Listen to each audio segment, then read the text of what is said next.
Hey guys, Spirit of the Law here. We're going to be taking a look at a game between two different AIs. And while I have done that before, this one's kind of special, as it's part of a big custom AI tournament going on right now called King of Arabia. And this is put on by a group called the AI Scripters, and they're a group that do exactly what it sounds like. They script AIs. So all the AIs, they're not really thinking through everything, right? They're following a list of instructions, which is kind of impressive when you think about on a game that you have randomly generated maps and tons of civilizations and lots of different combinations. It's kind of blows my mind. And so this group, they Twitch stream different games between AIs that are being worked on, and they have a Discord server with around 600 people on it. So I wouldn't say it's quite mainstream yet, but it definitely has a passionate following, and the number of really high-level AIs keeps going up every year. It's actually a really exciting, but maybe not very well-known part of the Age of Empires landscape. And what I like so much about this is it reminds me of this old show called BattleBots, which maybe you guys have seen, where people make these robots and they will put flippers and spikes and chainsaws and flamethrowers and everything on them, and then they'll just go and they'll fight them in a big arena. And this feels a lot like that to me, although this is maybe even more hardcore. And I know you're thinking, how can you get more hardcore than flamethrowers? But in BattleBots, it's still a person against a person. You're just controlling this robot. Or in this case, once you finish the AI and you throw it in, you better have written a good enough script because you can't control it anymore. And so I really like that dynamic as well. And so just to give you some context here, this is, I gotta get this right, the semifinals winners bracket, which is just a fancy way of saying this is the top four. So basically, whichever AI wins here in this particular series is gonna go on and to the finals, and then whichever one doesn't is gonna play for either third or fourth overall. So we are quite far into the tournament at this point, and this is game 5 in a best of 7. Context-wise, it's actually 3-1 at the moment for the blue AI. And so red is a little bit of an underdog at the moment, but has already taken a game. And now that you know the context, let's go and actually introduce the two AIs. So the one in red here is probably quite familiar to you, and this is the Definitive Edition Extreme AI, although probably more correctly it would be to call it the Promi AI, as he's the main creator. You probably know him, I have done a couple of interviews with him before. If you know anything about Age of Empires AIs, you'll probably know him. To give it kind of a familiar number, it'd probably be around 1,000 ELO rated, if I was to guess. It is a little vulnerable to early pressure, and that's kind of the classic way to beat the Extreme AI, just rush it. But if you leave it alone, it can actually be quite good at booming, and has a ton of different strategies, although its favorite by far is to go with archers and skirmishers. And you can see here it's playing Chinese. That is actually one of its best civilizations. On the other side, in the blue, this is another really well-known AI. This one's called Barbarian, and it's made by a pro player called the Max. It's been around for a while, and it's pretty famous. Historically, it's really been thought of as the king of the AIs, and has really good macro. It's very aggressive, and it will even add in micro with units. And you can see here it's pushing deer, just for a little bit of extra food. Makes a lot of sense, as it's playing as the Mongols, so it gets all that food a little bit faster. So extra important. Oh, it's getting away. Yeah. So you can even handle when things go wrong. Like, these AIs are just crazy, man. And yeah, it's probably a little better at macro, I would say, in the early game as well. I don't think we're going to see quite extreme numbers of berries that we sometimes see the Definitive Edition or Promi AI do. So it's just a little bit tighter in a few things that it does. Although, like I said, at this point, it's won 3 games, Promi's won 1. And you can see they're actually going up at the exact same time. And you might notice the villager difference. So Promi AI has 2 extra villagers. But that's just because it's Chinese. And of course, AI is really good at handling Chinese. A lot of players are thrown off by that. That you start with no food and you have the extra villagers. You have to grab loom first. Like, it's a very confusing start if you aren't expecting to play Chinese. But for an AI, obviously that's not going to be a problem. So maybe we'll speed up here. It'd be interesting to know. It's pretty obvious what strategy they're going to go for, right? And we have 20 villager. This looks very much like scouts. You would expect that. And so throwing up a barracks on the way up. So this is probably 100%. This is going to be scouts. We're going to see a stable come down, ideally near the front of the base. And there's a stable coming down, so definitely going scouts. 100% that makes sense. And up at the same time, so Chinese, you would think archery range. We've got the barracks. Hit it. There we go. Coming down with the archery range. Might be a little bit better to place it at the front. But I don't know how much control they actually have over where the building is placed, though. I think you just tell the AI, hey, at this point, place a building. And I don't think you can actually tell it where exactly to do that, but I might be wrong. So either way, this is going to have to be some quick damage here by the Barbarian AI, as once you get some decent number of archers out, it can be kind of tough to push that. Actually, it seems like we're struggling here for the second archery range. That's a little unfortunate. Maybe she'd gone up one villager later, had one more on wood. Okay, there's a second archery range. Yeah, because archers, you really need a number. You can't just throw out 3 of them against a couple scouts. But if you start getting like, 8, 9, or 10 of them, you can start handling scouts. Yeah, so it looks like we're just building up armies here. Let's speed up slightly. This game's already played on fast speed, and once you speed up, it can go actually very quickly here. And yeah, this is one thing that it would be nice if eventually they could get or Prama could get his AI to not focus as much on berries, but I mean, it's so hard, and it already does so many things well. I hate to nitpick it. And we've got scouts coming out here. Not a bad time for scouts, 13 minutes.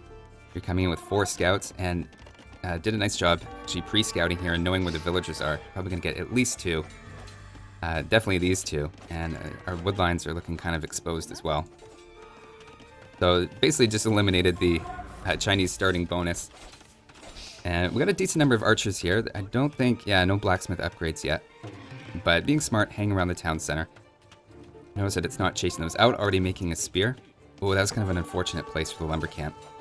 Yeah, not the best. And one thing Prami AI will do though is if it's getting attacked in a certain place with villagers there, it will actually pull back and not keep building in that area. This is looking pretty good for Barbarian so far. We're getting some nice villager picks. Although still a 2 villager lead for Prami AI, so not as bad as it looks. Probably back up from this fight though and keep adding spears. Oh, that's actually a really nice engagement there, because with any sort of range unit, you need a mass of them. And scouts are actually going to pull back here. I wonder why that is. Interesting. And it's got 3 more back here.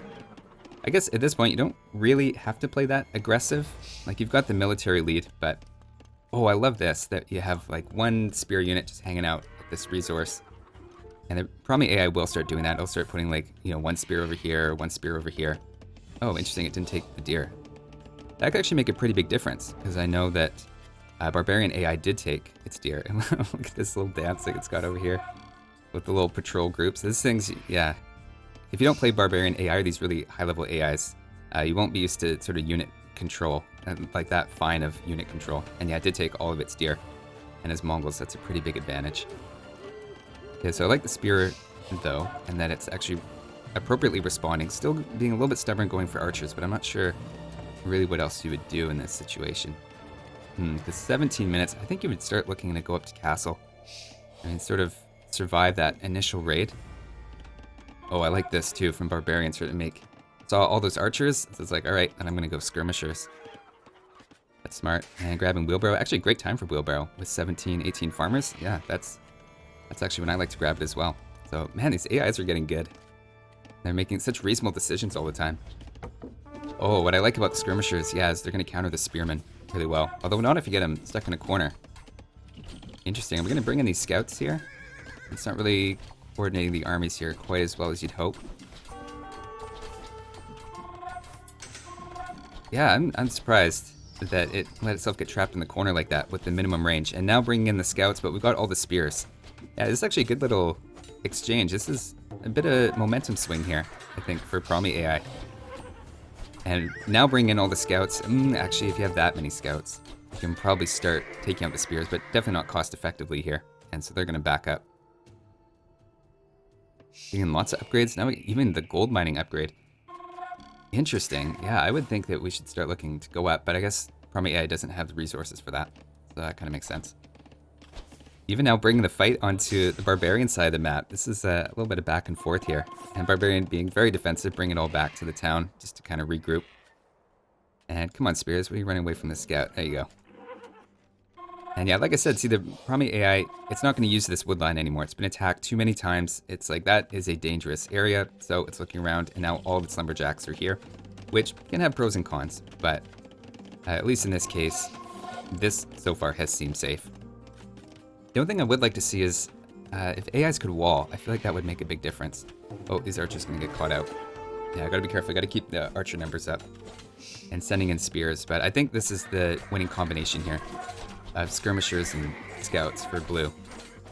Because these archers aren't really good against either of those, especially in small numbers like this. And the spears are just picked off by the skirms. So I think there's a little bit of an army composition advantage here. And you can see that military advantage is starting to go in blue's favor. And scrims aren't the best at raiding, but the AI also isn't great at handling raiding. Like, it won't pull back just the units in trouble. It'll start bringing back all of its units. And hopefully here we can see a little bit of the micro that it does as well. So you can see it's taking a shot, it's backing up, and keeping everything in groups. You might be used to the AI just kind of throwing units around, trickling units in, but you know, these are the more advanced AIs now that we're talking about Barbarian, and it uses control groups like this. So I wouldn't say Barbarian is the best AI at micro. There's another one called Rehoboam that is really good, and actually another AI called Beginner that is also amazing at micro. It's infuriating to play against. That's how good it is. And what I really like here is it's even avoiding the buildings. Like, it's not falling into that trap of attacking buildings. It's actually going out to seek villagers, which is very dangerous. Oh, and Promi AI is actually going up to Castle Age. So even though its army is basically gone, we've got 2 military. Oh, it's kind of bad though, losing gold. But yeah, the strategy seems to be, okay, I'm not going to go archers anymore. He's going full skirmishers, and I actually like this plan. It's teching into the cavalry armor, and it's putting down 2 stables, though this stable's a little bit unfortunately placed. Because, yeah, 3 or 4 knights here, and, you know, they'll take out these skirmishers pretty quick. They only do 1 damage to knights with the armor upgrade, so, or even without the armor upgrade. Yeah, so it's sort of dancing under the town center here. Yeah, it's taking a lot of free shots, kind of bugging out here a little bit. It should probably be focus firing these down. Interesting tower. I kind of like that. You do need to stay on gold. Maybe could have placed it slightly better. But this is a heck of a lot of skirmishers, man. And are we making any more scouts? Not really. So just gone full skirmisher, a little bit of archer. And in response, we've got knights. I really like that. That's a good counter to these. Unfortunately, just the 1 stable. Got a couple knights queued up there, though. And they've got the armor upgrade, so they should do all right here.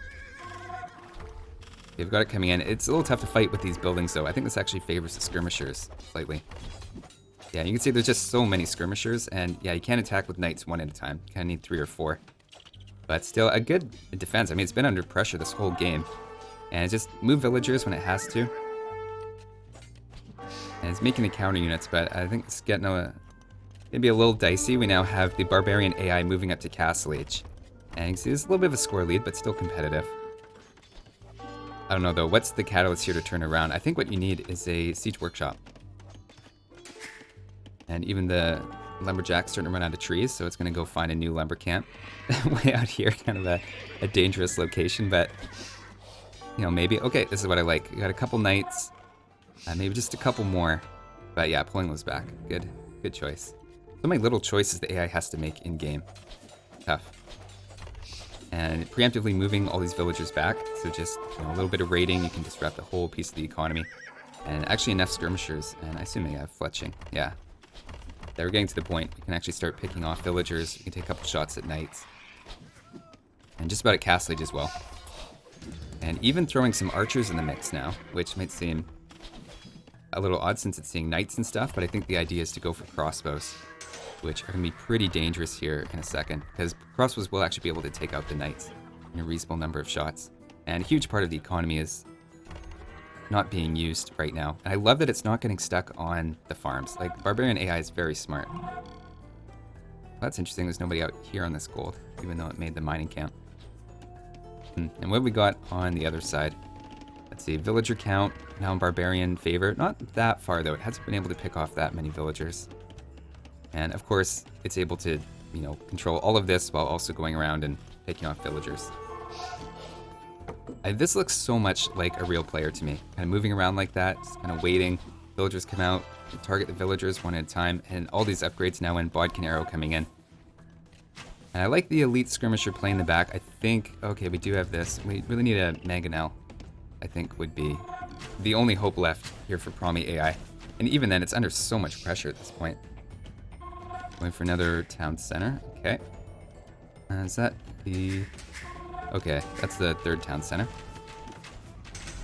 Yeah, hard to say in this case. Would you make the 3rd town center? I think I would prioritize the mangonel, because you're not going to... I mean, this is going to be picking off villagers faster than you can make them from a town center.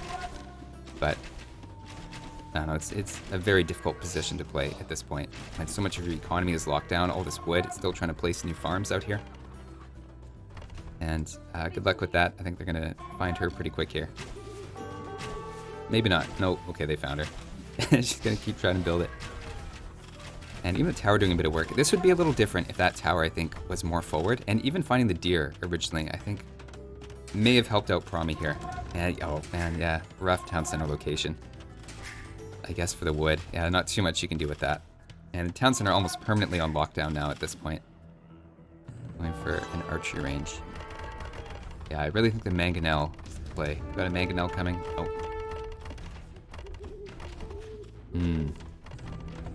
Yeah, too many archery ranges at this point, I think. I need that mangonel. And, well, this is interesting. It's actually trying to fight the watchtower. And this just sped up, so whoever was spectating this game has decided, I mean, it's kind of over at this point. They've got a lot of games that they've got to watch, so, you know, fair enough. You know, the game does play slightly differently when you speed it up, so it's now at 8 times speed, and resources will collect like slightly differently, and micro happens slightly differently, but it shouldn't overwhelmingly change anything here. And we even have enough crossbows, although actually this is a pretty good little defense with these skirmishers, actually repelling those. And villager coming forward to repair the battering ram. I love how the AI does that. All about efficiency. And even got a mangonel now. If it were me, I might even slow this down a little bit. Well, no, okay, so there's a lot of units coming in. What's the military? Oh, it still has double the military for Barbarian. Okay, and yeah, I think the mangonel came out a little bit too late. Maybe tower placed not quite the right spot to prevent a push. Oh, we even have Barbarian coming in with mangonels now. Yeah, this is kind of over, I think. We've got almost triple the military score for Barbarian. Villagers almost constantly in the town center. Even coming forward to steal its stone. Oh, what a jerk. I love how the AI does that. Just does not care where it puts its mining camps. It's like, oh, there's some stone, I'll grab that one. Ooh, this is rough. This is what happens. I'm just gonna slow this down slightly. We get a mangonel, and it'll keep firing at the villagers under the town center, and they'll run in, they'll come out, they'll run in, come out, and just keep getting shot. And we now have the Barbarian AI hitting Imperial Age. That's kind of over. We got the light cav flood coming in. I do have to say, though, it was quite competitive in the early game, and you can see why the way to beat the Promi AI is to just rush it and get it off some resources early, disrupt its flow, don't let it get its critical mass of archers and skirmishers. And yeah, I mean, this is actually a very realistic way to fight it. I think this is the recommended way to fight it. And we've got to be coming up here on the end. It's got one town center left here in a sec. And there you go. It does ultimately resign. So this was the final game of this round. So Barbarian AI did, in fact, win this round. But you can see, despite its reputation as the best AI, which, you know, it did win, but the Promi AI was putting up a pretty good fight here. So Barbarian AI is going to go on to the finals and see if it can get number 1. Although its opponent is actually a pretty insane AI as well, and I do want to show one of those games from the next round. And Promi AI, of course, went into the losers bracket, and spoiler alert, it did actually win that. So the Promi AI came in 3rd in the tournament overall. And let's take a look here at some of the stats that we've got. Yeah, nice ratio, which is interesting because normally if the opponent goes up and gets knights first, they would get a lot of kills with that. But I guess near the end, there's a whole bunch of kills. And big army just kind of ran away with it. Yeah, better economy. I would totally expected that though, right? The Promi AI was under a lot of pressure the whole time. Yeah, really nice castle age under that much pressure, and making a bunch of skirmishers and stuff as well. And great feudal times as well. Even grabbing relics. There's all these little things that AI can do that real humans would forget under that pressure. Of being under that much pressure, you wouldn't go grab 2 relics as the Promi AI. Yeah, so I thought that was a really interesting game, and I love this whole idea. Again, I just think it's so cool that people are continuing to make more and more difficult AIs, and that these tournaments are put on. So hopefully you guys enjoyed that, and like I said, I will be coming out with another one showing a game from Barbarian against the other AI finalist, and we'll see which one can win out. It actually is going to be an incredible game. So hope you enjoyed that. Thanks for watching, and I'll see you next time.